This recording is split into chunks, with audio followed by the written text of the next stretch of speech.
Hello and welcome to GTR Monday, round 16. It is summer in the city and we take the NGT cars to the twisty town course in this London borough. I'm Thilo Falkenberg and alongside me is Peter Butcher. Hi Thilo, how's it going? Great. So we're down in South City. It's been a time since we actually covered the race around South City, I think. And it's been not quite that long ago for the drivers of the GTR Monday. As you can see, just 4 weeks ago, there was a very peculiar combo with the NGTRs at South City Sprint 2, one of the races we skip. But today's 16th event is shown in full live on Sim Broadcast TV, and we're just in time for the qualifying to start. We certainly are. Let's talk the viewers through where we are today. As you mentioned, we're at South City Town Course, the 3.1 kilometre, 1.9 mile track, which is soon to get an update. We've been to South City once before this season, and here we are again for our coverage. It's really a nice circuit, 3.1 kilometers with just over 13 corners. Some might argue with that number, but some passages are just hard to define one particular corner. But yeah, we have the long circuit. We have got the Sprint 2 added to the classic circuit, but we don't go on to the highway section. That is skipped for today. So we're currently in the 20-minute qualifying session. In about half an hour, there will be the main event, the race of 54 laps plus one formation lap, and the first car coming to the line, setting a time that is going to be Gemini. However, he is still on the outlap, I just realized. Yeah, everyone's just making their way down to, I think, the hairpin of the first few cars. Someone's gone straight on there. RY just went straight on at the hairpin. We'll begin to see our first times. While we're doing that, why don't we look at the championship standings, Thilo?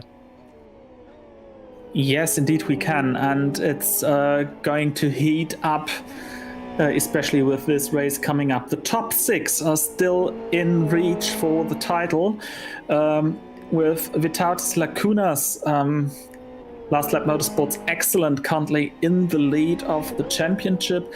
He is followed by the Furtive Racing driver of Hernan. Then you see the positions scrolling through the screen with all drivers who at least scored 1 point throughout the season. I'm sorry, it was Gotchki for Conquest Racing in second position, Furtive Racing's Leo in third, already a couple of points behind. Mandula for Race Green Autosports, also still in the reach of the championship. So is Sidus Unite, and Furtive Racing's Hernan is not second, but he's the last one who could still reach the throne of Lacunas. So sort of Game of Thrones here. As you've seen all the other positions on the screen, everyone from P38 onwards was in white because they don't have an automatic right to participate in case of a full grid. Now taking a look at the Teams Championship, Furtive Racing with 2 strong competitors is currently in the lead. Leo and Hernan scored enough points to get ahead of Lacunas in the combined standings. Lacunas, the sole entrant for Last Lap Motorsports. Conquest Racing, similar issue. Gotchki, also the sole entrant. Before in fourth position, we see the hosts of the event, Master Race Car. and in 5th position, World Class Lions. We still can see the top 9 teams clinching the title. So Race Green Autosports, Born to Race, Energy Virtual Racing, and Team Sidus are also possible champions at the end of the season. However, that cannot be said of Genuine Racing, Ford Rally Sport Team, and the rest on the screen. The first times are clocked in. What's happening on the track, Pete? Furtive Racing's Leo just set the provisional pole time at 1 minute 20.04. 3.5 tenths ahead of Conquest Racing's Gojki. And Gemini's just gone up there into 3rd place in the XFR. So the top XFR time set by Gemini, who did have the fastest time in the pre-practice that we had just a few minutes ago. So he's looking quick in the XFR.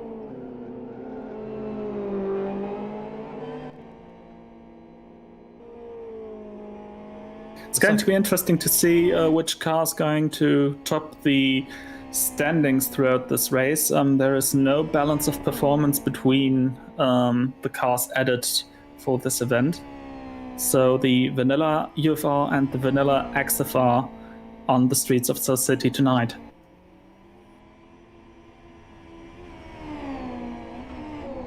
Speaking of which, cars, yeah. So I was going to say the UFR.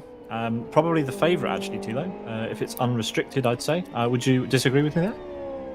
Generally, I don't disagree on that with you, because the twisty nature of the track favors the shorter wheelbase, and the power output of the UFR is always really remarkable in the NGT class. Yeah, so the tiny little engine of the UFR pulls around the weight very well. It has less horsepower, but it weighs a lot less as well. So there we go. 2 front-wheel drive little cars. We might be seeing some rolling here today. They tend to, sometimes they can roll over if you hit the curbs or the barrier, or each other sometimes. As we're watching one of the, who was that? That was Iron Donny hitting the wall behind there. Yeah, jokingly, there was a discussion earlier on the server how many wards and how many flips we're going to see tonight, and the unanimous answer was all. So it's quite saying something about the humor of the drivers competing in this championship.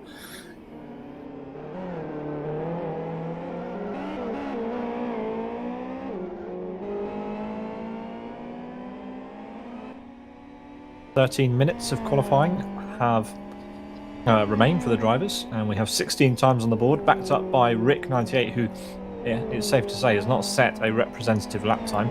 I'm sure he'll do one in a minute. Let's see if Donny can improve on this lap. He's in P5, just under a second off of the pole position time, as he heads down to turn 1 for a lap of South City Town Course. Coming up against a little bit of traffic straight away. Some cars in the pit lane being very courteous and waiting. Here comes Donny. And he's going to get held up. He's going to get held up by that XFR there. And he may have to abort this run, Thilo. Yeah, he's held up by Kapunin, one of the of a number of Finnish drivers over from the Finnish Live for Speed Championship. Yep, good to see them jumping in here. Yeah, they are more and more getting into the more international races, and I already saw some challenges posted in the Discords for GT2 challenge and TBO challenge later this and next year. The chat asks where Vitatis Lacunas is. Lacunas not on the server tonight, it seems. But even still, he only competed in 2/3 of the rounds this season and still has the commanding lead in the championship. So if someone can stay away for a round, it's probably him. Yeah, impressive pace as we see Leo there aborting a run. crashing into too many walls for his own liking. Gemini's been pushed down to P4 in the XFR. Ford Rally Sports S. Jose has popped back up into third. He did have that space before, and then Gemini letting some of the traffic through, and it is Jose himself.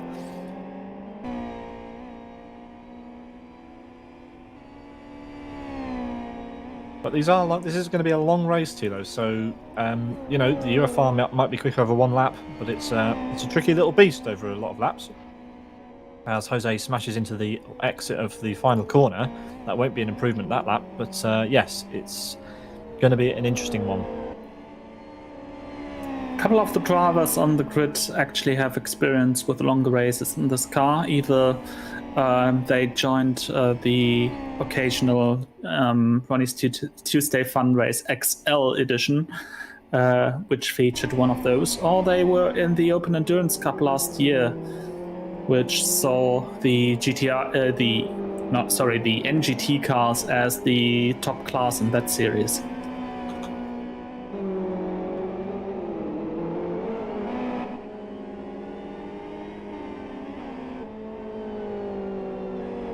Seeing a number of drivers going quite wide through this first sector, just not happy with the grip that they're finding there.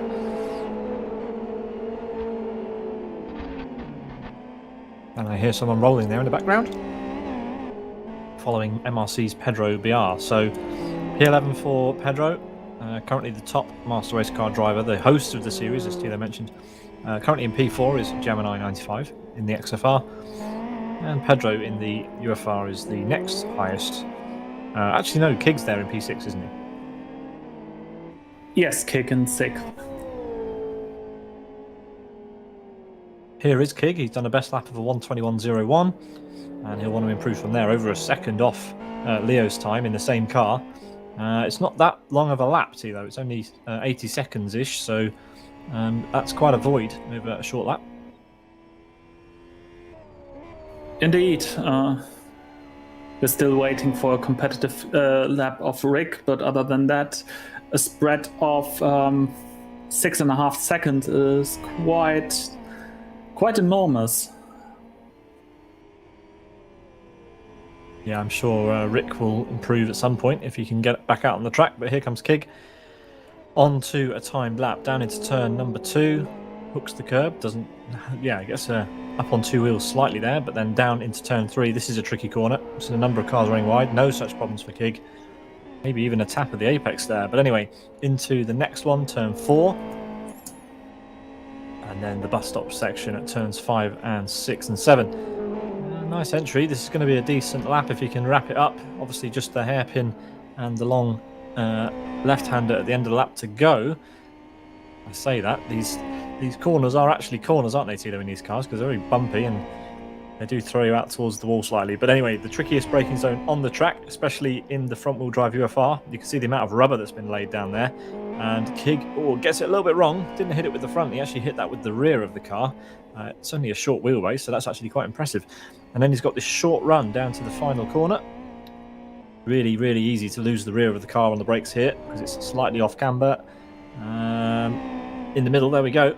And it flattens out. And you can run all the way over this curb.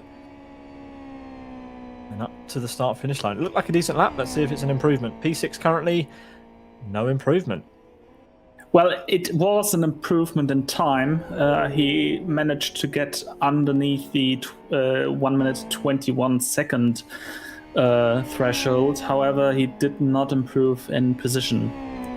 Yeah, Leo currently has a half a second advantage over, well, someone who's very, very experienced in LFS in general. Goshki, you have to say he's one of the old guys, isn't he? He's been around for years, and Leo, who is a little bit of an unknown to us, is doing a great job. Yeah, Furtive Racing, one of the South American teams that I think first got onto our radar in the 6-hour GT2 Challenge Endurance season finale. Or season closure. Hernan put in a fantastic performance. That was the standout name from that race for me. It didn't go all their way in the end, but they had brilliant pace and a very promising team from South America, as you said.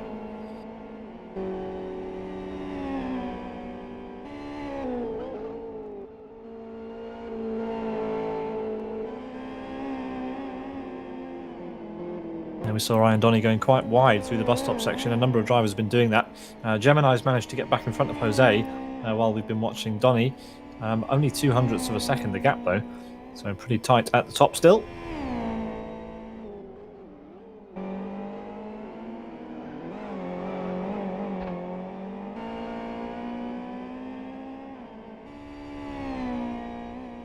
Most of the drivers on the timing tower already are still on a lap. Rick did not reappear on track, and vice versa. RY is currently standing in the additional, garage area of Sprint 1. Not sure what he's up to. He's got 5 minutes left to start a flying lap, and his tires are now probably stone cold. Probably here for the support races, Thilo. Here comes Redbot down into the hairpin in his XFR. You can just see how much more cumbersome this car looks around this track, Thilo. I mean, you can really feel the additional weight this car carries. And as this track does not feature a whole lot of long straights, it's not really in 100% of its element. But still, these cars race really well, and they race quite different to one another. So it's going to be a spectacle, I can promise. Yeah, RY just set a lap time. It's not at all a respective one, because he's, as I say, he's, what is that, 2 hours, 2 minutes? It's 2 minutes off the pace. Let's see if he can get around in time. He set a 3 minute 22.90. As you said, 2 minutes off the count pole time, but again, he was standing in the support pits or support garages of South City Sprint 1. You don't really make a lap time out of standing in the support pits. No, but he seems to be on a charge here anyway. He's coming down into the hairpin. We saw him overshoot this in practice. And there he goes. So Leo leads the way from Jose by a pretty healthy margin. 4/10, but Jose's put in a good performance late on here. He dropped down to 4th, but now he's made his way past Gojki and Gemini again. Donny's there securely in P5, not really much of a challenge at the moment. And here comes RY up to the line for his attempt. I think he's backed off it. He has. So no improvement there.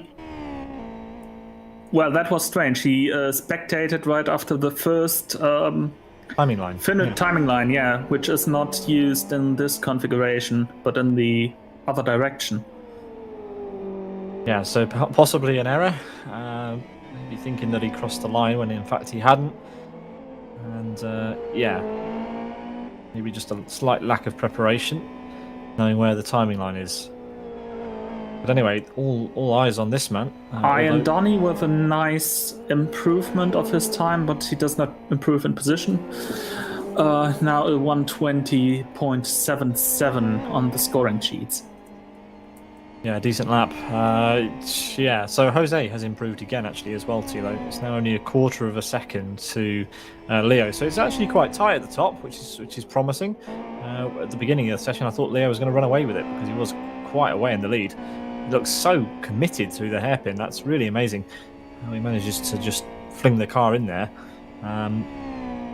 Let's see, can Jose or Gojki or Gemini? It would be amazing if Gemini could shine a light to the UFRs off the start. Obviously, the heavier XFR just doesn't get off the line well, but luckily for him, it's a rolling start, so we'll have to see.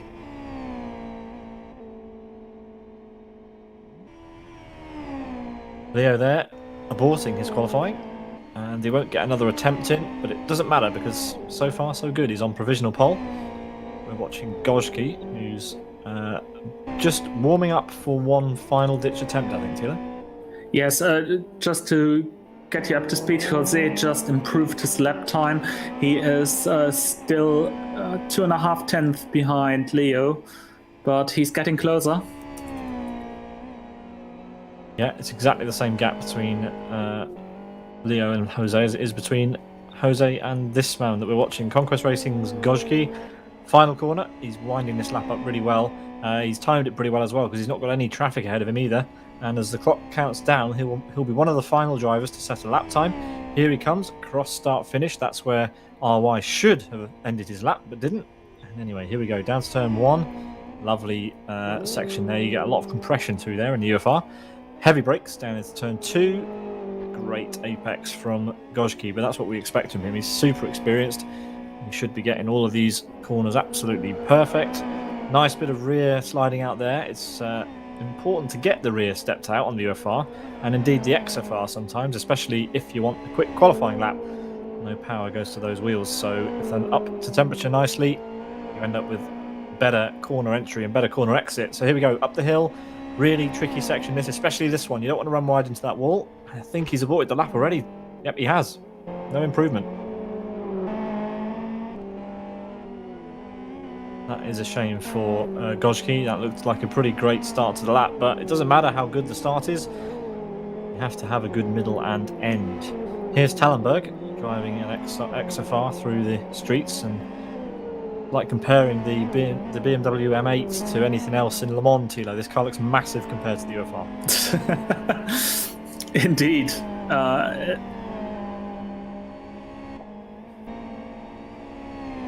Final car to set a lap time is going to be Jaroslav Donalik, who's currently entering the hairpin. Some car in front of him just stepped out and ran into the tailpin and was there in the runoff area of the hairpin. Donalik now braking for the final corner of his qualifying session, and to be more precise, of everyone's qualifying session. Yeah, this is it then. He comes across the correct start-finish line, and that will bring the session to a close, Thilo. He improves slightly, but it is no position improvement. He stays in 8th position, and this pretty much wraps up the qualifying session for the 16th round of GTR Monday. Furtive Racing's Leo is on pole position, closely followed by Ford Rally Sports Jose. In 3rd position, Conquest Racing's Gotchki, followed by the duo of Master Race Car Kick and Gemini. Ian Donny in 6th, World Class Lions Timu Soini in 7th, Jaroslav Donalik 8th, 9th Hachiroku, 10th Race Green's Redbot, followed by the 3rd MRC driver Pedro. In 12th position Hautanen, 13th position Argentina Turismo's Desnasche, sorry. In 14th position is Math 55 from Brazil. Järvenpää in 15th position. Tallenberg for Master Race Car in 16th position. Kaupinen in 17th position. Roda Presas Rick 98 without a representative lap time in 18th, and with an even more unrepresentative lap time, RY in 18th position. Sorry, 19th position. Quite a mixture of Finnish and Brazilian drivers here today, and also other South American countries representing. So yeah, we've got about half of the circumference of the globe represented here on the server on a Monday evening. Yeah, pretty great. And that lines us up for an interesting race that's coming up in just a few moments' time, Thilo. Indeed. So the procedures are going to be as usual in GTR Monday. There's going to be a formation lap during which the safety car is setting the speed. The drivers are currently briefed by the race administration, which is led by race director Jonathan Palmer tonight. And the formation lap will eventually lead to the rolling start, after which the scoring starts. I think we've got a couple of minutes until it's green and go. Yeah, whilst the race director, Jonathan Palmer, gets everybody set up, we have just under 4 minutes to go before the start of a 54-lap race. So we have an outlap, obviously, for the rolling start, and then the flag will go green. And we will have 54 laps around this track. So we're in for the long haul here, though. It's going to be about 1 hour, 20 minutes. And will we be expecting any pit stops during this one? I'm going to think that some drivers are going to come to the end of their tyres before the end of the race. I would say so as well. These cars are not really known to be preservers of tyre life, unless there is some magic happening. I doubt anyone is going to attempt it even. I think many people are going to split strategies right in the middle, especially those who did not prepare many laps for this round, which is, part of the fun, as GTR Monday is also one of those open server series, similar to the other MRC competitions throughout the week, or the race green competitions. Yeah, it's nice to be able to cover a few of them. But there we are. We saw that the three Finnish drivers who were running Hello, racing everyone. numbers Welcome and stuff. to the 16th round of MRC's GTR Monday. We have 50.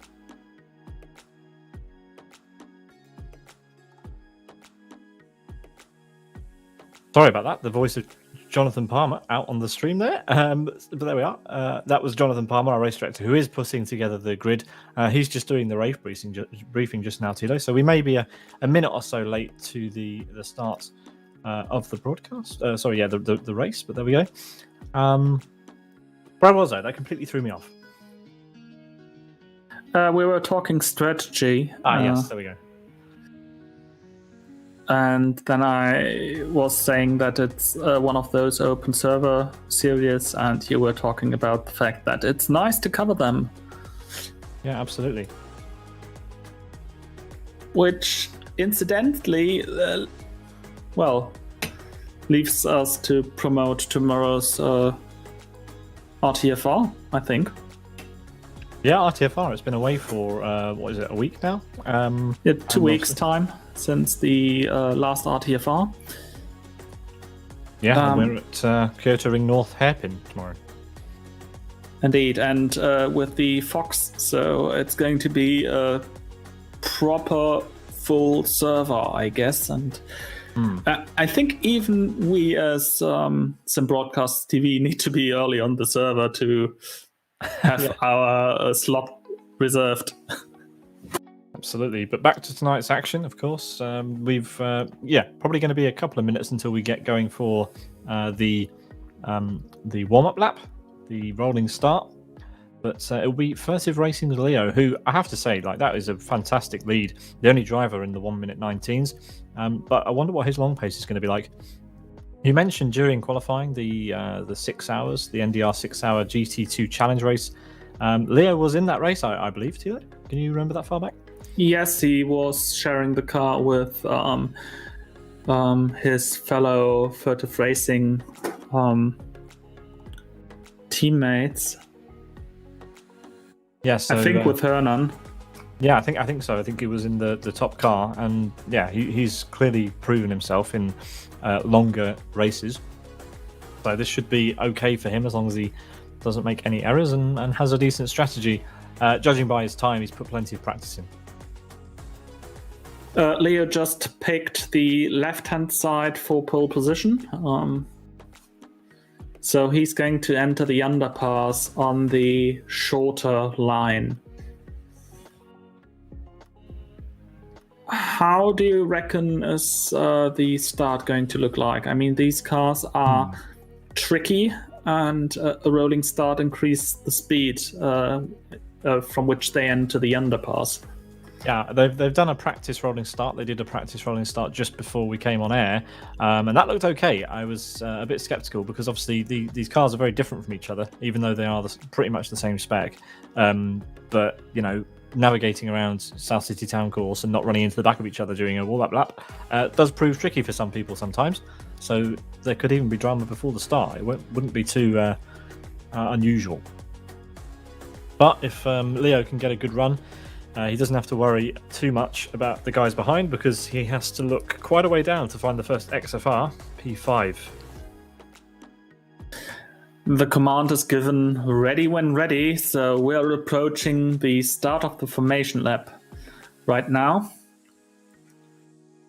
Well, Good, can't wait either. Speaking of drama on track, like the other GTR Monday races, the series incorporates the use of safety cars, red flags, virtual safety cars, etc. I think for the race they are restricting themselves to the virtual safety car with a speed of 80 kilometers per hour. So let's see how this is going to mix up things. Hopefully everyone finishes the race though. We always like to see people finishing the race. So yeah, I echo that. But here we go then. The NDT's at South City Town Course. It's been a little bit of a wait for the drivers to grid up, but we're almost there. We're just waiting on a couple of people. And here we go. So the grid is cleared. We have Atyan in the black Master Race Car, pace car, leading the field onto the formation lap. And we've got Michael Malek in the rescue car following the grid on the first racing lap. Yeah, nice little Le Mans start thing going on here.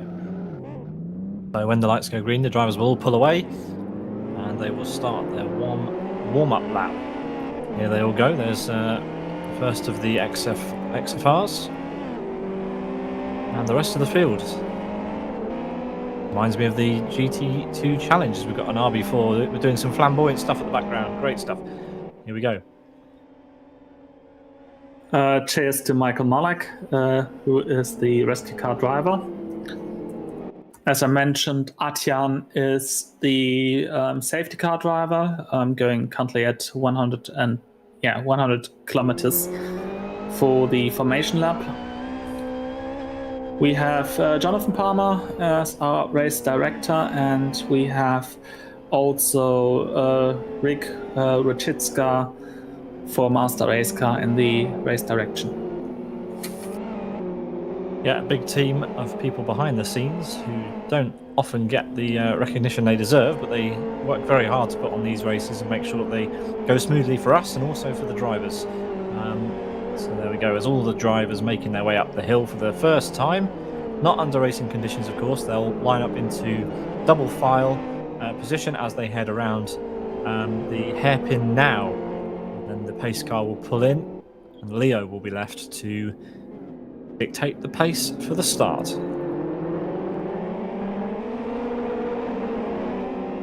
They're in 2x2 formation already, as the race director tells them to double up. The white, black and red car of Furtive Racing with the Argentinian flag on the roof. That's our pace sitter. That's Leo. The car to his right, that's FSR's Jose. As they come to the line. Green flag. Green flag is in the air, and Gotchki with an enormous start. He is, well, pulling away, and Kick is also to the right side of Jose. Yeah, it looks like a great start for Gotchki. And who's the first XFR? It is still... Oh, late braking by Jose. He's pushing Gotchki into the rear quarter panel of Leo, but this is putting Gotchki into the lead, and Kick is taking second position. No, he is not. No, we had a casualty down the back, and it was Jose, if I'm not mistaken. Yeah, Jose's dropped like a stone here. He's all the way down in the bottom of the top 10 now. So Oh, 3 wide into the swimming pool section. Ian Donny hitting Gemini, which actually helped Gemini to get around Jaroslav Danalik. yeah, Kiggs had a good start as well, thanks to the error that happened with what was going on in the back. Kiggs up to P3, Gemini in P4 at the moment, and yeah, like you said, Jaroslav and Donny having a good scrap. Oh, Jose hitting Ian Donny, but he can avoid the spin at the hairpin. So, woo. Absolutely crucial start that for Gojki. Got exactly the move done that he needed, and he's also pulled out a little bit of a gap over Leo. Tighter line at the final corner for Leo. Will he manage to get a slipstream on the opening lap? It looks like he might have a shot here. It's a little bit far away, but his cars are pretty rapid. I don't think he's going to close up for turn 1, but let's see. As all the cars thunder down through the underpass for the first time, Thilo. Yeah, and as you said, Leo is too far behind. Really crucial how your car is set up for the underpass, if you can really close up to the driver ahead or not. And for now, the Conquest Racing car is staying in the lead. Yeah, we've got a great scrap here. This is Ian Donny in the dark grey car, followed by Jaroslav, and the car we're focusing on now is FRS Jose, who's trying to recover from a front row start? Yes, it was. So yeah, he really needs to try and carve his way back through the pack here. He's currently staring all over the back of Jaroslav Donnelly. Sorry to interrupt, Leo is side by side going through the triple left-hander down to the hairpin. For now, Gotchki with the late braking, but he can't get the car in front of Leo. So Leo now on the outside, inside for the next corner, and Leo had the better exit of the hairpin. Yeah, awesome scrap up the front. The Argentinian now taking the lead on lap 2 of the race. But will it be for long? Gojki is going to try and find a way past here, as we've got Hashiroku in the pits apparently very early in the race, but maybe on an alternate strategy. Here comes Gojki. He's on the inside. Is he going to go for the lunge? Nope. Leo's gone a bit deep, has he? Yes, a little bit deep. And not too much of a problem. But Gojki rubbed the inside wall there, so...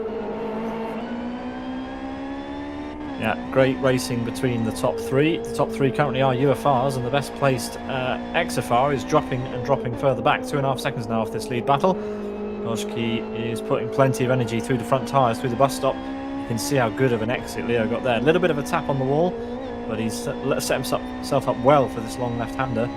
Gojki won't be able to close up to him down here, but it's all about the brakes for the next corner. Hopefully, we get to see this battle the whole race through. Leo lost it at the beginning, but he's got it back for now as he goes a bit deep again into the hairpin. Jose is now chasing Ian Donny, trying to recover from his earlier mistake. Yeah, well, he's managed to get past Yada, which is 1 down. He's in P6 now, so just 1 more to go, and he'll be in, around about where he started, but he'll have to close that 1.5 second gap they've currently got to the XFR of Gemini. I don't think that's going to take too many laps for Jose. And super pace in qualifying.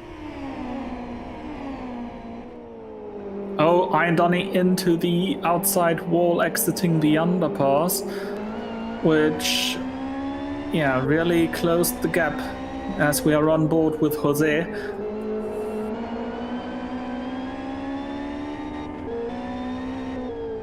Street racing at its best. Yeah, I mean, street racing in Live for Speed is normally reserved for, well, close contact street racing is normally reserved for the GTI class, but the NGTs want to get involved in that action. Really close stuff at the beginning of the 16th round of MRC's GTR Monday series. We're riding on board, as you said, with Jose. He's trying to close up to the back of Donny, but Donny, over the last year or so, Thilo, has just been a driver who is just, he's quite consistent in his pace. Yes, quite indeed. difficult to get past. He has the one or other odd moment on the track, but he's usually in the upper fields as Jose goes to the inside, but Donny has the greater radius that might help him on the exit, but it does not now. He has cleared Iron Donny going into the underpass, so Jose up in 5th position. Yeah, great stuff. Donny will probably want to come back at him if he has the opportunity, but Jose covers that one off nicely, and a good line through turn 1. The gap at the front, Thilo, that's opening up slightly. Yes, at least between the top 2. However, Gemini is slowly getting closer to his teammate in the UFR. Yeah, so interestingly, 2 teammates choosing opposite vehicles for this one.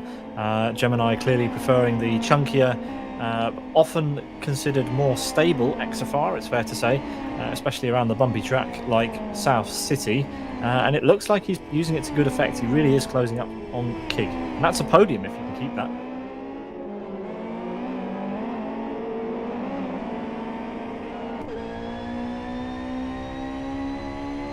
But it's still a long way to the podium. We're on the 5th lap of 54 this evening.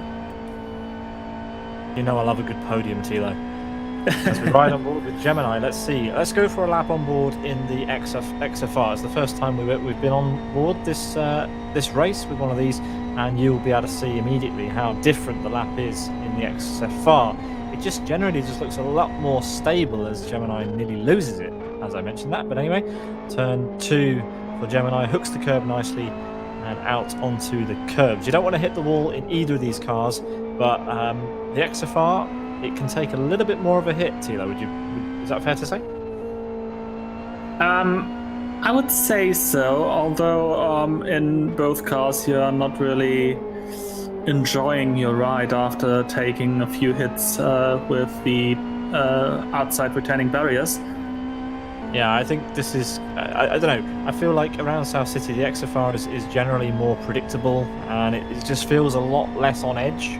If you really are a master of the UFR, it's obviously the quicker choice, especially in an unbalanced race like this. And you can see Gemini really has closed up to the back of Kig now.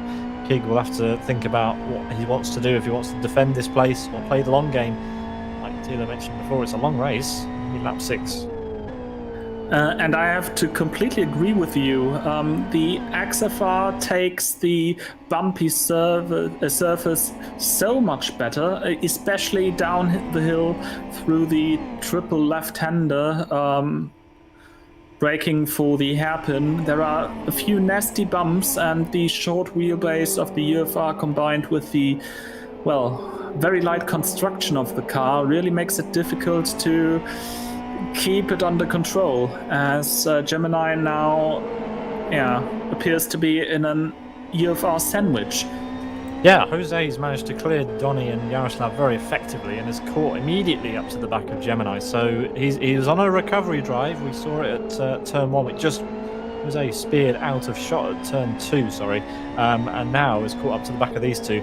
He doesn't want to spend too long behind these two, or else he might come under threat again from the 2 cars behind him. But judging by the previous 2 overtakes, I don't think Jose is going to spend too long doing this. As he goes to the outside on Gemini, that would be a big move if he made it. Oh, and he's rolled it. It's been hooked.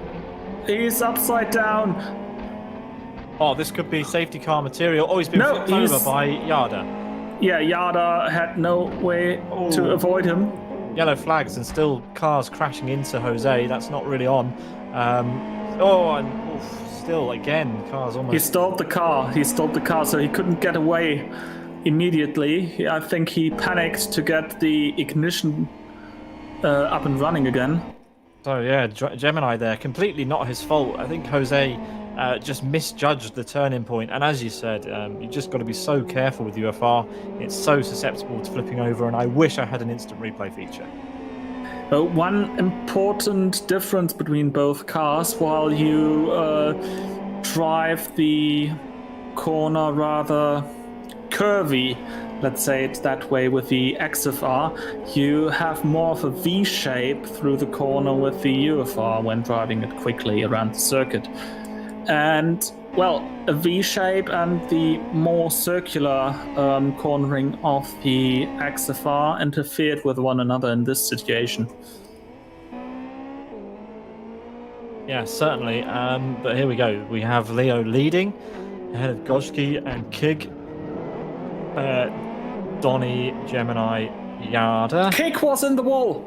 Kig was in the wall. He's down in 5th position now. I and Donny in 3rd, and Gemini in 4th. Well, that's a disaster for Kig. And yeah, Donny up to P3. That's a turn of events.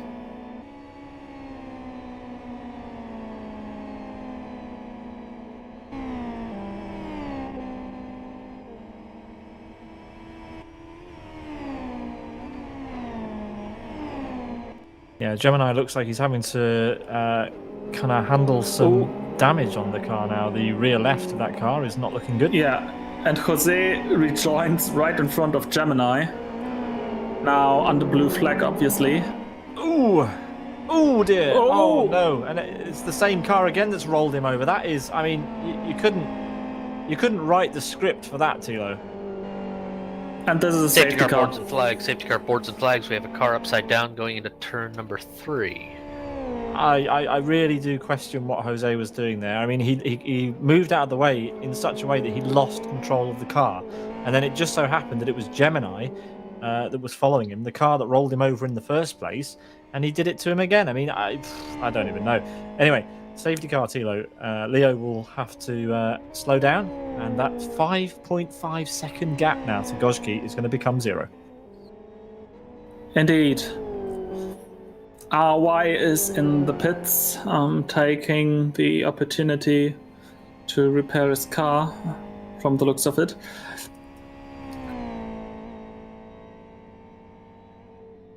Leo just going into turn 2, and in front of him Etienne is waiting with the FZ5 safety car of the evening. The field is quite spread, so the last car still running around the circuit, just entering the hairpin is Hachiroku. Yeah, I think the safety car was eager to do some laps, Thilo, because it's only turn 5 now that the safety car has picked up Leo. So yeah, safety car eager to do some laps by the looks of it. But here we are. Leo's now caught up.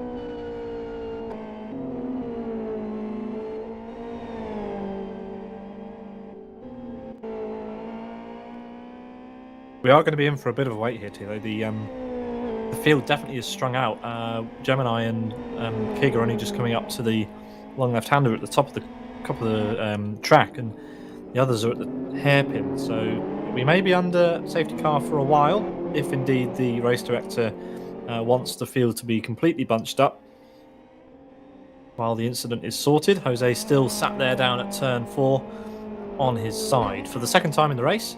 And unfortunately, no Yaroslav Donelik around to flip him over onto his wheels, as Michael Malek, who we're normally used to seeing driving in these sorts of long races, has instead decided to drive the RB4 rescue car. I'm currently really wondering what Gemini is thinking right now. I mean, within 2 laps, flipping the same car. Yeah, you've got to imagine that's going to be either tickling him or a bit of an annoyance. I don't know. Both incidents, I would say, not his fault. Definitely, from my perspective as well. It's a shame, really. Jose definitely had the pace to be up in the top 3 of this race, but yeah, we didn't quite see the error into turn 2 at the beginning of the race, but certainly the incidents we saw on screen were unfortunately in his court. So out of the race pretty much for him. He won't be able to rejoin as he is in fact sent to the spectators, and the incident is cleared, so potentially going green at the end of this one, or if not, the lap after.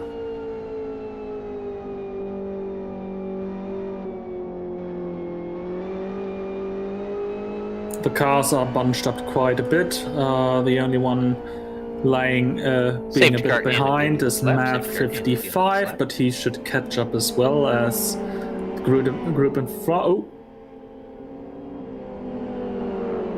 Just heard the voice of Jonathan Palmer there over the top of Thilo. The safety car is in at the end of this lap, so yeah, Leo will have to bunch everybody up, and it will be single file for the start. Oh, I see where the problem is. Marv is sticking to the 100k. He was not aware that he could catch up to the cars in front simply. So Falkenberg still with quite a gap, just rejoining the end of the queue, just in front of the final corner, and now he's to brake. Ooh, that could have been a disaster at the tail end. Sorry to interrupt, Thilo. Leo's gone. He's absolutely bolted. Green. And there goes the green flag from Jonathan Palmer. Leo got an absolutely brilliant exit, but importantly, Gojki this time has stayed with him. Leo's pace before the safety car got called out was astounding, actually. So let's see, can he keep it that way and run away in the lead, as we've got quite a lot of cars scrapping at the back. I really like that skin on Haltman's car. Oh, Leo running wide. Gojki now having the inside into turn 3, and he's going to keep it through turn 4. I and Donny joining now this battle. Leo again compromised his line through the swimming pool section, where there's no swimming pool, but we still call it that way. Yeah, you cannot give Gojki an inch. He will take it if you give it to him. He's very experienced, as we've been mentioning. Leo there gave Gojki the inch. Gojki might not be on the ultimate pace today, but it doesn't matter. If you're consistent and you take the opportunities where they come, you end up in first, like he is at the moment. Donny, great exit. Great exit indeed. He is now well within the reach of the slipstream. The slipstream in these cars not too huge, especially with the length of the straights around this track. Kig's had a little bit of work to do. Yaroslav Donelik's got him on the restart. He's coming back side by side across start finish. These boys need to keep it clean, because we know what's happened to side by side contact with the UFRs today. Oh, Yaroslav just about tucking him behind. And that's Mandula, who we haven't talked about at all this evening, in the blue XFR there. Mandula was starting from the back,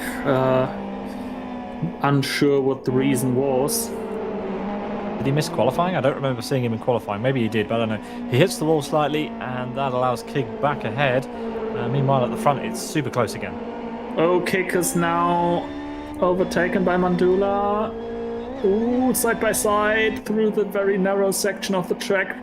They keep it clean, and a joyous smiley on the number board of Mandula.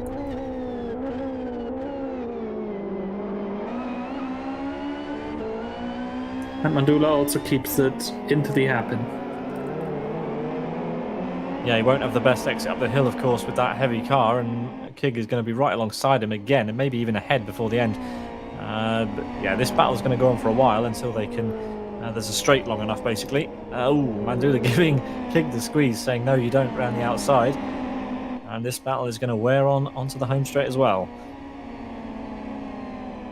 And basically, Kig staying in the slipstream through the underpass, and now pulling out of it, having the slight top speed advantage thanks to the slipstream. Inside line for Kig.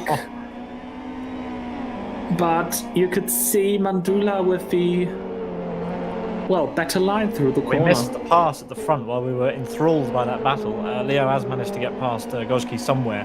I can only imagine it was down into turn 1, but there we are. The lead has changed, and it is Gojki who has to drop back behind once again. And look at him, he's disappeared. As soon as he's managed to get past, Leo has opened that gap up to over half a second already. Impressive going. Hachiroku's getting a stop and go penalty for failing to serve a drive-through penalty. And he got the drive-through penalty for speeding in the pit lane. Yep, you have to serve those penalties within 3 laps, or else it gets upgraded to the next best thing, a stop-go. Donny is in P3 at the moment, and it doesn't look like Gemini has any sort of response to the pace of these UFRs at the front. Maybe he will be a bit miffed that the safety car was called in this race, because I'm pretty sure Gemini would have loved it to have been green to the end for whatever strategy he's on.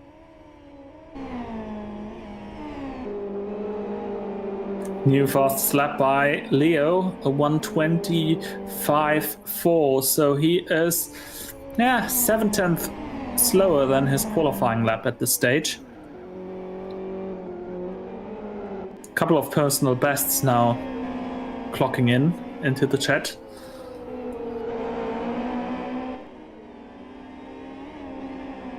So people really use the safety car period to cool down the tires, get out of the heat cycle, and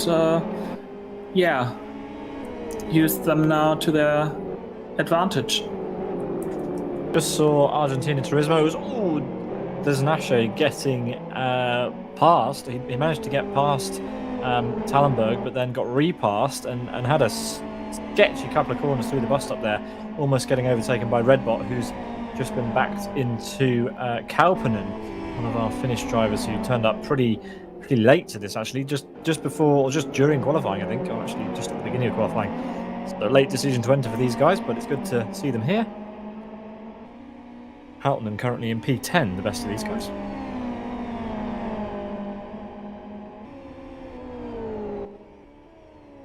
Everyone you just mentioned throwing a smiley into the chat. Good stuff. Hopefully they're listening along as they drive.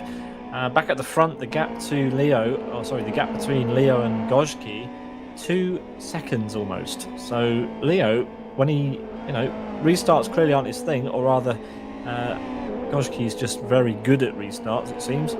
Once he gets in the front, he's able to just drive away in that little UFR of his. I wonder how his tyres will be like at the end, because he does seem to have something fundamentally different about his setup than the rest of these guys.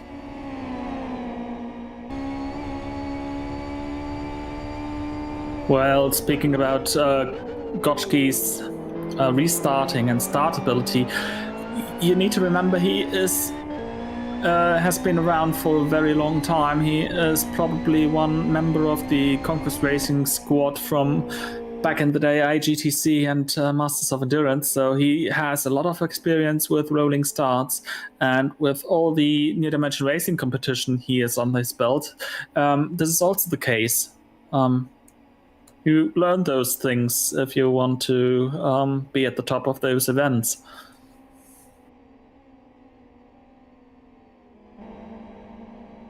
We have a car that's had... Oh, who was that who was rolling over? We got, as I was talking about Desnache, he's had a big crash. I mean, look at that. That car is crabbing wildly now down the back straight. And I can't remember who it was, but I think it was Kig that was up on 2 wheels through the kink before turn 1, so not even registered as a corner on our track map. Kig having all sorts of trouble following Mandula. But there we go. We earlier reported a penalty for Hachiroku. This penalty was just removed by race direction. It was a mistake. The penalty got upgraded. So Hachiroku is not having to do a stop-and-go penalty. Well, if there is something better than getting a stop-go, it's having it removed. So yeah, good for him. Look at Leo, 3 seconds now, the gap. I wonder what's going on with his strategy, because I'm sure Gojki's looking at the rear of that car disappearing into the distance and thinking, what on earth is happening here? Gojki's in a great battle with Donny, it has to be said, and Donny will be pretty happy with his position right now, I have to say. We do have a Mandula train forming up. Now, not only Kik is behind him, but also Rick. Oh, I love a Mandula train. That car is, if Kig can get past, it won't be so bad. But yeah, these two have been swapping positions for, 5 laps now since the restart. And yeah, Mandula has another playmate to deal with in the form of Rick98, who has probably had the highest climber, well, one of the highest climbs of the race. Well, Mandula started from the very back, as you were right earlier, that he did not compete in the qualifying session. So at least Rick and Mandula are fighting for the highest climber spot. Although between those two there has been RY on the grid. So slight advantage for Mandula. ever so slight, but it does look like advantage Rick at the moment. Oh, he was a bit unsure about where he wanted to go there. Sporting the Senna helmet there, bobbling around in the rearview mirror as he puts on the anchors for the hairpin. See how much, how involved it is to get that car slowed down for the hairpin. He was on the brakes about 6 times, and Mandula had a great exit.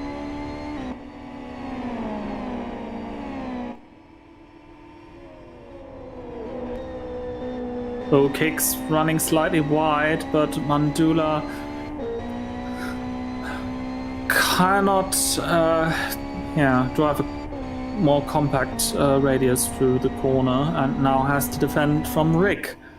Yeah, the XFR just isn't as quick on the acceleration as the UFR, and you can see that personified here. Oh, as Mandula gets all sorts of out of shape into turn 2, that's surely going to be positioned to Rick, and it is. Mandula has a nose on in the inside, brakes slightly earlier, and lets Rick through, so there we go. Yeah, Mandula is now starting to get tire trouble from the heat cycle. His front right tire is easily hot enough to fry some eggs. I like eggs, so there we are, that's something. As Rick 98 is going for another move straight away on Kig. I was just about to mention that it looked like, oh, hello, that's Kig timing out the server or something. He's gone. We've lost Kig. That was abrupt. Well, that's his race. Safety car boards and flags, safety car boards and flags. Car upside down, exit at turn 1. All drivers slow into turn 1. Stay left, stay left. There is a car on its roof at turn 1. Courtesy. Hachiroku! Oh, no, so... okay. In the middle of the exit of the underpass. Yeah, hopefully nobody... Oh, goodness, that looked close. That was Donny going through there. Gemini hopefully, notices it. Yada going slow enough. Oh, that's unforgivable. That is absolutely unforgivable. Who was that? That was Math55, who is now himself upside down. Yeah, that's not going to go down well in the steward's room. Math55 absolutely ploughing into the car that was stricken. You just don't want to see that. You just don't want to see that. Good thing we are in sim racing, and these kind of things usually tend out to not lead to injuries. Although there have been stories around that drivers broke their thumbs when experiencing some weird crash. Yeah, so, the UFR that was on its roof at turn 1 has been replaced by another one. In an unfortunate turn of events. So, Atian, the safety car driver, will have to pick up Leo again, hopefully a few corners before he did last time. Here we go, Leo across start-finish. He will pass the stricken car of Math55 now and wonder what on earth happened. Why has the car moved? But there we are. And why has the driver changed? People having trouble because they thought... Not surprised. Not surprised. They thought it was going to be in a different place. The car has moved and it's a different car that's on its roof. So very confusing for anyone who wasn't watching. Here we go. A few more cars having to go split around the accident. So crazy scenes here. So much so I've forgotten who the car was. It was Hachiroku, wasn't it? Who got sent into space. Thanks to Math55, who now himself leaves the race. Wow. I have to ask, where is our safety car? Leo looks like he's still at full pace. The yellow lights are blinking. Where is our safety car? Is at start finish. Okay, so the safety car hasn't been scrambled in time. I think safety car called the wrong car, and now he had to let everyone else pass. Okay, so the incident's been cleared up, and we don't have a safety car picked up the leader yet, so hopefully Leo will be slowed down. Oh, we've lost RY. He timed out. All right, so more issues during this safety car period. That's 3 cars then. In fact, 4 cars. We lost Hachiroku. We lost Redbot. No, sorry, not Redbot. Who was it who timed out? Kig, who timed out. And then we've also lost Math55. And remind me of the driver you just mentioned, Thilo. RY. RY. There we are. Okay. Atienne has picked up Leo.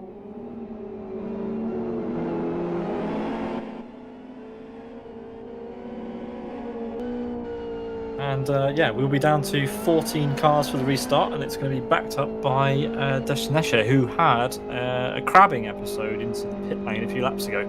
This will be good for him. He won't get his lap back, but he'll still be in a direct battle with Tallenberg if he can catch up to the back of the pack before the green flag comes out to them. Yes, indeed.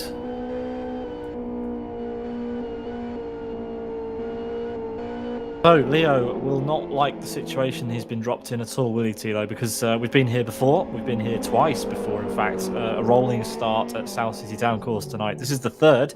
And will it be the third of three that Gojki manages to get the better of him? I'm sure Gojki would love this. We are only 22 laps in, and this is the second safety car and the third start we've had, essentially. And each of the previous times, Gojki managed to get in front. So let's see, can he do it again? There are quite a few cars between Gemini and Ian Donny in P3.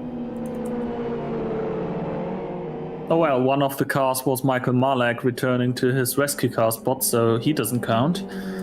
It's only Tallenberg, the other MIC driver.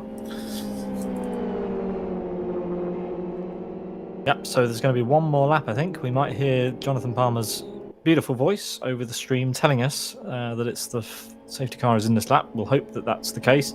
I don't really see a need for another lap behind the safety car. The incident was already cleared up before the safety car was even ahead of the leader. So there we are. Hopefully this is it, and we can get back to green flag racing at the end of this one. Cars are still very spread out. Pedro for MRC is currently going through the final turn 13, and heading to the underpass, while the rest of the gang is entering the swimming pool section. Yeah, well, at least some of the cars will be bunched up for the restart, so plenty of action for them. And you need action when you've lost quite a lot of cars. I mean, we're used to seeing cars dropping out of races around South City. Throw in the volatile NGT class, and you've got even more retirements. And then safety cars breed safety cars. So there we are. Leo is going to get the call, I think, that this is the last lap. At least I hope so.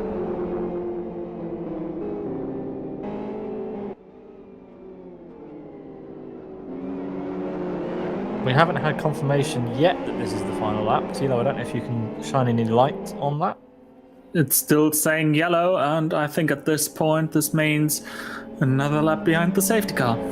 So it must be the race director's prerogative to bunch everybody up. They want everybody on this train before the green flag flies. So one more lap, hopefully, behind the safety car. Leo won't mind. He's leading. He will mind that he's got a train of hungry UFRs waiting behind him, and Gojki, who he knows is a good starter. So yeah, let's see. Lots of aggressive tyre warming going on. Clearly, the drivers feel that tyres are going to be an issue if they keep driving around at this pace. Very bad news for the car of Hautanen in the Audi livery. He's going to get a drive-through penalty at the restart for overtaking before the start-finish line at the previous restart. So his day goes from bad to worse. He would have liked to have been able to serve that under the safety car, I'm sure, but he won't. You'll have to serve it at full speed once all of the cars are up to speed, and even worse for him, everyone's bunched up as well. So that's exactly the wrong moment to get a drive-through. Also, we hear from race direction the lap 9 incident, Gemini and Jose. So basically, the two flips are going to be investigated after the race. Well, he's out of the race. They may as well be investigated after the race. So that's a good call from the stewards as everyone bunches up. Oh, in fact, I think there was some contact was there between Gemini and Donny there. Getting a little bit close in the midfield.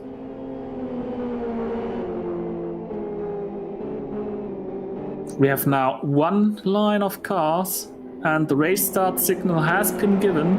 The lights go out at the safety car, and Atian pulls away with the FZ5, leaving the track back again for the NGT cars to play. Yeah, so on both of the previous starts, Leo's gone very early, and Gojki has been right there with him. So let's see, will he pin the throttle before or after? I think he's already gone, has he? No, he's bunching them up a bit this time. No, he's gone there. So he has hit the gas, and yet again, Gojki's right with him. Green flag, Donny green flag. We have has a restart. not managed to stay with them. Goshki actually bumped Leo in the back right before the green flag signal was given. I think this actually helped Leo because Goshki lost a little bit of momentum. Yeah, and that could be that. That could be it. I mean, unless there's another safety car situation or a pit stop happening, I think that's it. Unless Leo makes a mistake. A great restart there from Leo. And yeah, Goshki just wasn't able to convert that one into an overtake. Have we lost another car there? No. Thankfully not. Just wondering when Hartmann is going to serve this drive-through. He's going to want to wait as long as possible. The longer he waits, obviously he has to serve it within 3 laps, but the longer he waits, the more chance he has of gapping those at the back before he goes into the pits. Kaupinen is going to have some tire trouble of a different kind. His front left tire is stone cold. It's black. Okay, so definitely the wrong choice of tyres for the fronts then. It appears to be, yes. Oh! Okay, that's Hautanen diving into the pit lane for the drive-through penalty right in front of him. Well, better time than any. Just get it over with and then get back into the race. Good call. But yeah, as we turn our attention back to Leo, look at that gap already. Almost a second, and we've only done 1 lap of green flag racing. Yeah, you've got to think that as we hit the halfway mark in this race, that he's got to be on a different strategy to everybody else. That setup is rapid.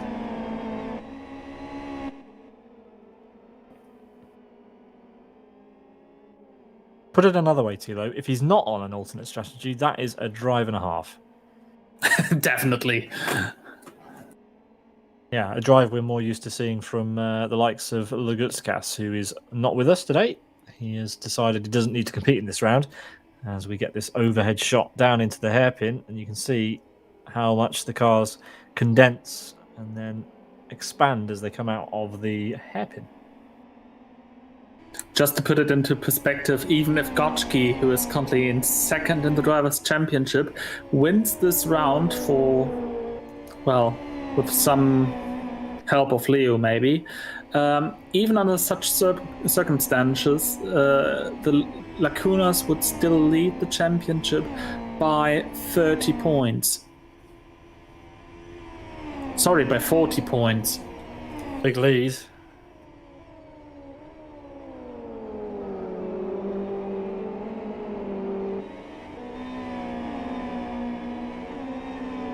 New personal best times clocking in as cars are on their 3rd lap under green flag conditions.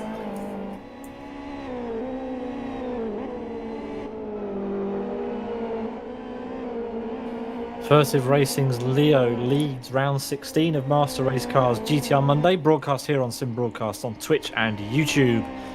He's closely followed by Gojki, though the gap is going up, as it has been throughout the race when there haven't been safety car periods, which we've had 2 so far if you're just joining us. And Thilo, with only 26 laps gone in this race, we may have another one unless the 14 cars that remain can keep it clean to the end. It is going to be interesting to see because especially the UFR is a very, very sensitive car to a change of their orientation, let's put it that way. Yeah, absolutely. And we hope that if you're watching this, you feel a little bit intrigued if you're watching it for the first time, because we'd love to see you on the grid for the future GTR Monday rounds. You can find all the information about it on the Live for Speed forum at lfs.net in the Master Race Car events section. And there's a few rounds coming up, aren't there, Thilo? And some that we're covering, the last 2 rounds in the finale. So yeah, after this race, there are 4 rounds left. The GT1 round that is going to be picked by the winner of this race a GT2 round that is going to be picked by the winner of the next race, and then the season finale double header broadcasted by Sim Broadcasts. Yeah. And those races already are scheduled with an track. The GT3 race is going to be from Blackwood Grand Prix, and the season finale NGTR Aston National, which is going to be a whole lot different compared to tonight's race. The summer race in the city, South City, the London Borough, the town circuit.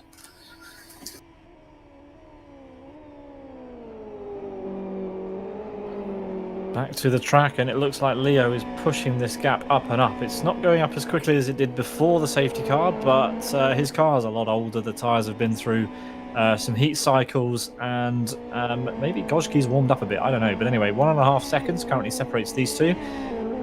And then we've got Ian Doney, who's driving a very nice race in P3. Only a second and a bit behind Gojki, who's pushing pretty hard to try and respond to Leo's growing pace. Then we've got Gemini, the top XFR, currently in P4. Then there's Rick 98, who's climbed up from pretty much the back. Didn't really participate in qualifying. He set a lap, but it wasn't really a lap that he'd be happy with, that's for sure. He's in P5. Jaroslav Donelik, P6. Then it's Mandula, who also started from the back, driving an XFR in P7. Teemu Soini's had a good race.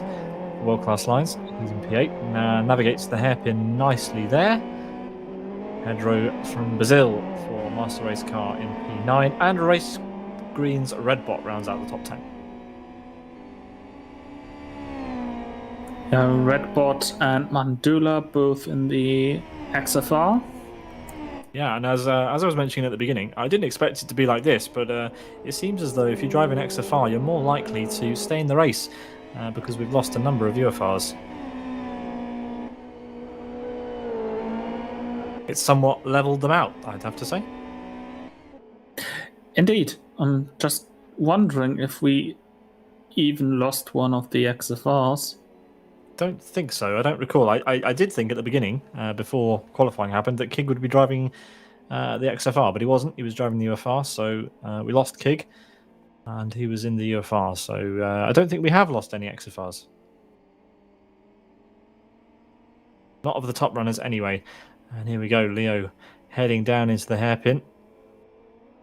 Jaroslav Donelik currently keeping the pace of Rick in front of him, and Rick is closing up to Gemini.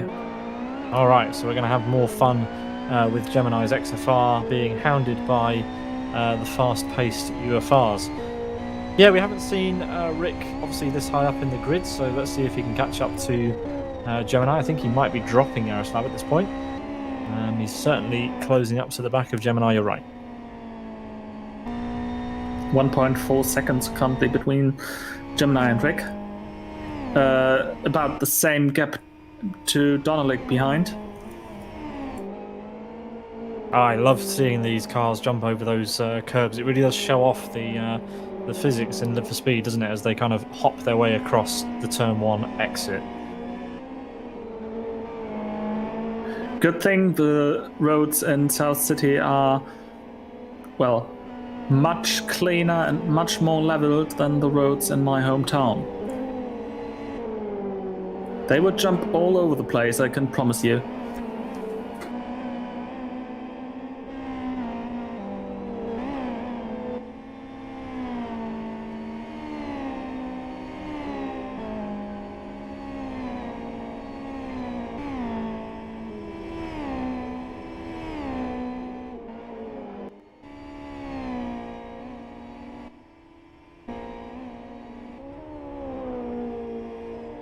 Just trying to think back to the last time we saw an NGT race. Obviously, we had it in Open Endurance Cup, Thilo, but that was in a multi-class series with the LRF class the last time out.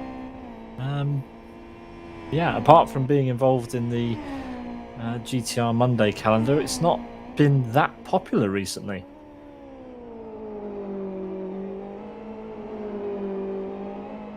You're normally the man with the spreadsheets and Yes, the stats. I'm currently looking at one. Yeah. Sorry to put you on the spot, but I figured you'd be the person to ask. If you're prompting me, I'm looking. That was a virtual wink, wink, nudge, nudge. While Thilo goes and digs out that information, yeah, let's take a look at what's happening on the track. It does look like Donny is dropping back slightly now from Goshki, and similarly, Goshki just isn't able to shine a light to the pace of Leo at the moment. We're still scratching our heads as to whether we expect to see any cars in the pit lane. We expect so, and mainly, in my mind, because Leo's pace is just so much higher, well, so much faster than everybody else at the moment. There's something going on here. If not, he's driving an absolutely stellar race. I mean, he is anyway. Yeah, Goshki, who's someone you normally expect to see running right at the front. I reckon something's going to happen with Leo in the pit lane. If it doesn't, then, well, you can speak to me at the end. Well, speaking about the last time we've seen the UFR or the XFR on some broadcasts stream, we really have to look back into January 19th, the RTFR, the 246th RTFR to be precise, also from South City, but from South City Long. South City, yeah, that doesn't ring any bells. I can't remember that at all. Was it a busy race? It must have been. Yeah, it was a busy race. I think it set the attendance record for the UFR in the RTFR Championship. Nice. Well, you can find that on our YouTube channel if you're interested in seeing 40 or so UFRs barreling around this track.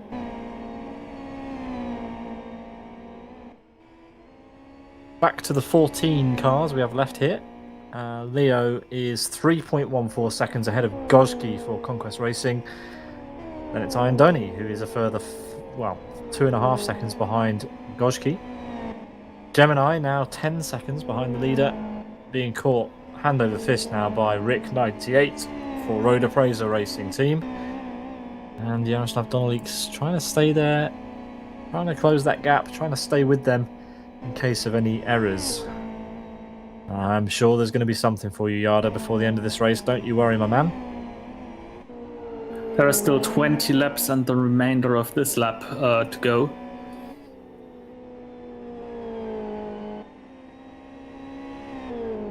Rick currently in an equilibrium with Gemini. After getting closer and closer, he's now hit the point, of no improvement at all anymore.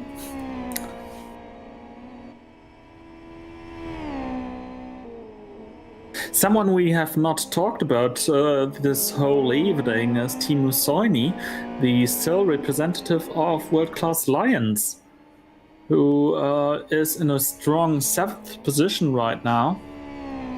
Really, not really on an attack from anyone. Ahead of Pedro, behind Yaroslav Donalik.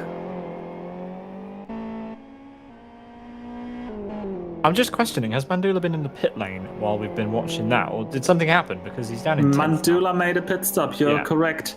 There we are. So someone has made a pit stop, and it is Mandula. We didn't actually see that happen. I'd be interested to know when it was that happened. Apparently it was a few laps ago.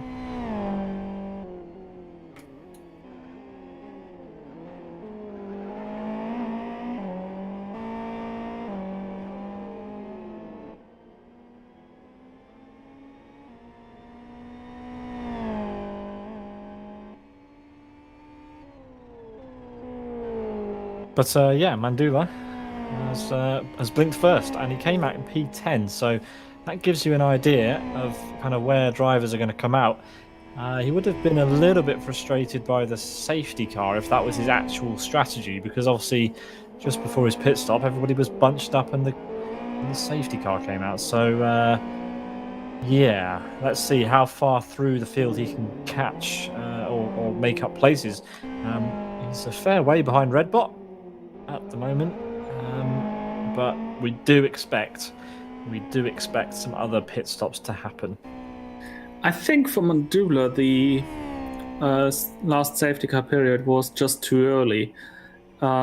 Because I'm wondering, the fuel consumption is not too much of an issue around this track. It's more the tire consumption.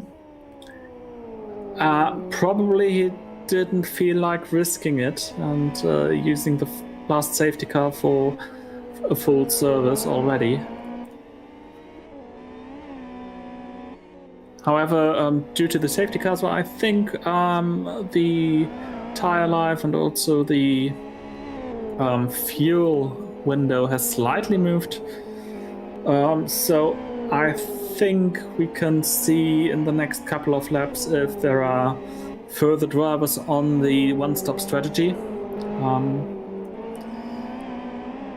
And one thing you may not forget is that the pit stops in these cars are pretty rapid. Yeah, pretty fast. You have the 13 seconds for the tire change. Apart from that, the refueling really is quick, and you get the whole car filled up within 10 seconds. So remarkably quick compared to other cars and classes in the speed.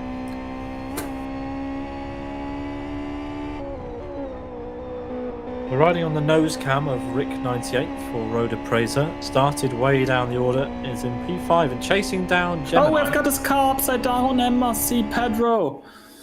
Pedro is upside down in the hairpin. All right, so we may see some pit stops at this point. This is safety car boards another and flags. safety car. Boards and flags. There we are, Jonathan Palmer confirming as such.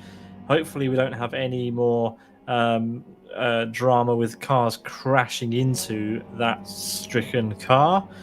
It is on the racing line just, but the drivers would have been warned that it's outside of the hairpin.